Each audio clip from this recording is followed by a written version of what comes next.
In a lavish hall filled with the city's elite, I stood in my wedding dress, a smile gracing my lips. Today was supposed to be the happiest day of my life, the day I married the man I loved, David, but as I looked at the smug faces of his family, a knot of unease tightened in my stomach. My mother-in-law, a woman draped in diamonds, sneered at my simple gown. My father-in-law barely acknowledged my existence. To them, I was just a girl from an ordinary background, an unwelcome stain on their prestigious family tree. They had made it clear from the beginning that I wasn't good enough for their son, but David had always stood by me, or so I thought. The ceremony was a blur of fake smiles and condescending pleasantries. As we prepared for the reception, my mother-in-law cornered me. "That dress," she spat, her eyes filled with disdain, "is a disgrace to our family. It looks cheap, just like you."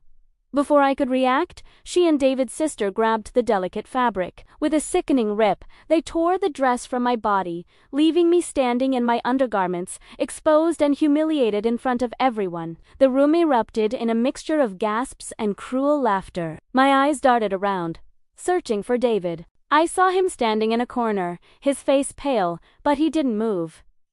He didn't say a word. He just watched. In that moment, my heart shattered into a million pieces. The love I thought we shared was a lie. Tears streamed down my face as the cameras flashed, capturing my deepest shame.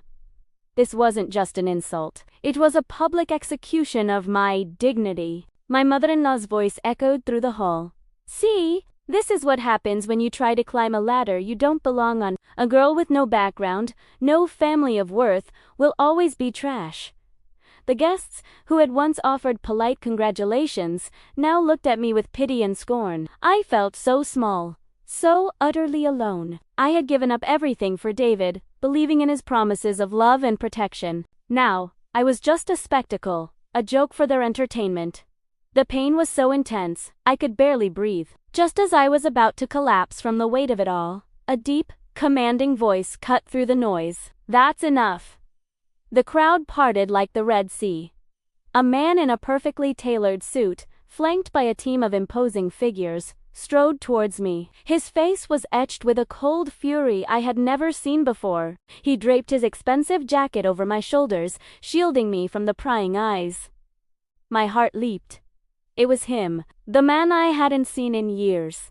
My father, the man everyone believed, was a simple, struggling artist. The man I had kept a secret to protect myself from a world obsessed with wealth and status. The man who was, in reality, the head of the world's most powerful business empire. My father's eyes, sharp and piercing, scanned the room before landing on my now trembling in. "You dare to lay a hand on my daughter." His voice was quiet, but it carried a weight that silenced the entire hall. My mother-in-law scoffed. "Your daughter? Don't be ridiculous. She's a nobody, just like you." My father let out a cold chuckle. "A nobody?" He snapped his fingers. Immediately, a man stepped forward with a tablet, displaying a live newsfeed on the giant screens around the room. The headline was stark. "City's largest corporation collapses. Stocks plummet to zero."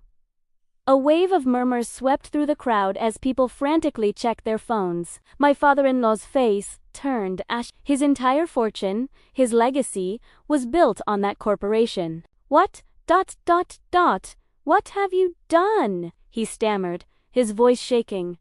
My father smiled, a chilling, predatory smile. "I've merely taken back what was mine to begin with. You built your empire on a foundation of lies and deceit, a deal you made with me 20 years ago and then broke. Did you really think I would forget?" He then turned his attention to David. "And you?" he said, his voice dripping with contempt. "You stood by and watched as they humiliated the woman you claim to love. You are not a man. You are a coward." David tried to speak, to make excuses, but the words died in his throat under my father's glacial stare. The truth was laid bare for everyone to see. My father-in-law fell to his knees, begging, "Please, I'll do anything. Give it back." My father looked down at him with utter disgust. "You had your chance. You chose to value status and power over human decency. Now, you will have neither."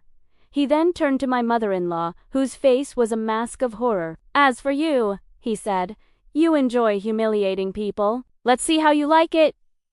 He made a quiet gesture, and two of his men stepped forward. They didn't touch her, but the unspoken threat was clear. She backed away, her arrogance replaced by pure, unadulterated fear. The power dynamic had shifted so completely, it was breathtaking. My father then looked at me, his eyes softening. "Let's go home, my dear."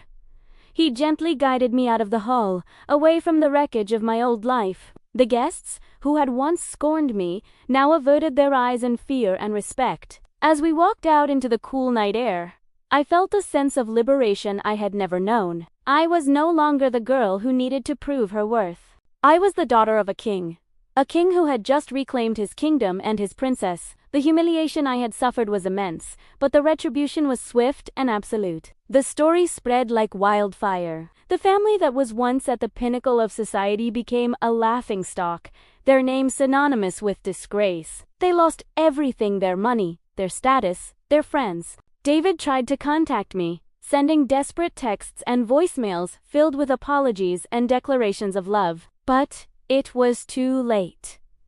The man I loved was a ghost, an illusion I had created in my mind. The man who stood by and watched me be stripped of my dignity was the real David, and I wanted nothing to do with him. I blocked his number and never looked back. With my father's support, I started to rebuild my life. Not as an heiress living in his shadow, but as my own woman. He taught me the ropes of his empire, not just the finances and strategies, but the principles of integrity and strength.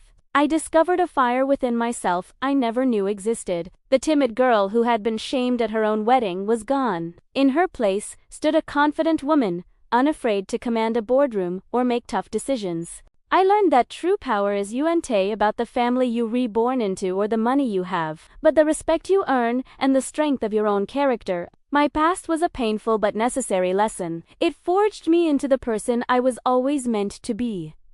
And as for my ex, they learned a simple, unforgettable lesson. Never, ever underestimate a quiet girl. You never know if she's secretly a princess, with a father who happens to be a king. Thanks for watching.